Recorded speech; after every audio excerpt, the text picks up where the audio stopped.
Caribe. En la zona indígena no se da tanto, pero en esa zona Caribe sí se da la resistencia indígena, que todavía continúa siendo resistencia indígena en el resto del país y Latinoamérica, por ya otro tipo de dominación, como hemos concebido y como todos estamos claros que es el capitalismo. ¿No? Las sociedades jerarquizadas de aquel entonces, antes de la llegada de los españoles, tenían un alto desarrollo social. Aquellos no llegaron a descubrir el agua tibia con nosotros. Sus estructuras de vivienda generalmente estaban dispuestas de manera circular, evitaban las esquinas. Cuando llegan los españoles, para ellos somos animales porque no portamos vestimenta. O sea, para nosotros la desnudez no era un problema.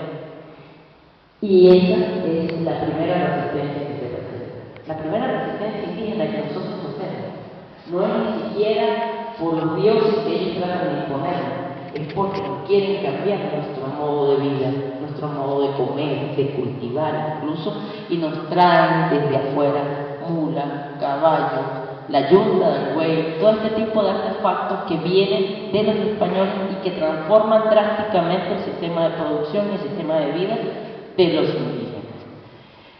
En Mérida, y ahora vamos más específico, todavía está el Quimoto, Alguito, que las aldeas indígenas que quedan aún en el municipio Sucre, en Lagunillas de Mérida.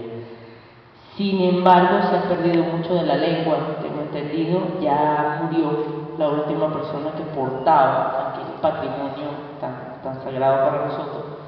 Y se ha perdido la lengua, se ha perdido alguna de las costumbres, sin embargo ellos siguen luchando por mantener el linaje. ¿Qué quiere decir esto? Ellos tratan de casar a sus mujeres con sus hombres para mantener el linaje y la cultura indígena. En cuanto a esta parte de la parte cultural y de cosmovisión, en todos los Andes y en todas estas tribus que ahora la Santa Ana comenzó a por ningún lado, existía un dios primordial, el dios Ches. Nadie lo había nombrado, pero es el dios de todas las tribus indígenas de los Andes. Se llama el Ches.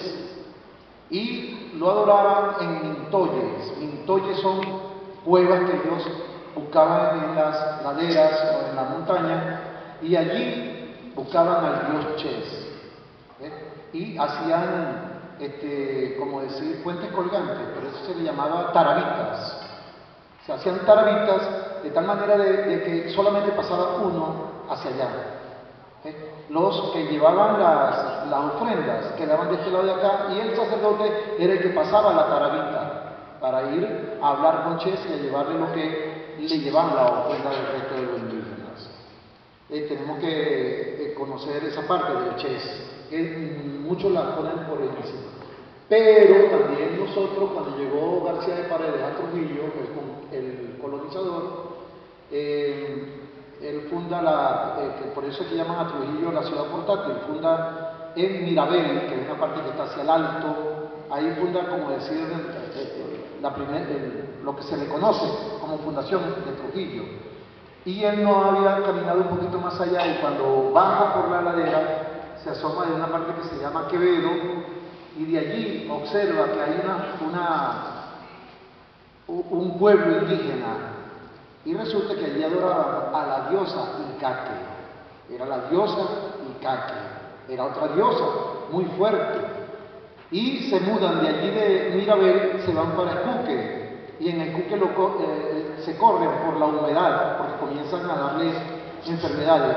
Y comienza ¿cómo te dijera? Nómadas, no sé. No, sino como una migración, pero con sacrificio, hasta que forman la ciudad de Trujillo, llamada la Virgen de la Paz, en honor de que ellos, cuando ya estaban por los lados de Pampán, entonces por allí ellos piden a su Dios, al Dios, y a la Virgen María que le diera paz, que le buscara un sitio donde encontrar paz. Y es cuando siguen caminando, y toda la ladera y toda la ribera del río Castán, todo eso era sembradío y sembradío de cacao, todo eso era full cacao, hasta arriba. Y ellos caminaron todo eso hasta que llegaron al Valle de los Mucas. Pero resulta que Valera llegó a Valera por un señor llamado Marco Valera, que era el descendiente, era el heredero del primer conquistador que llegó con una, ¿cómo se le llamaba? A lo que le daba el rey,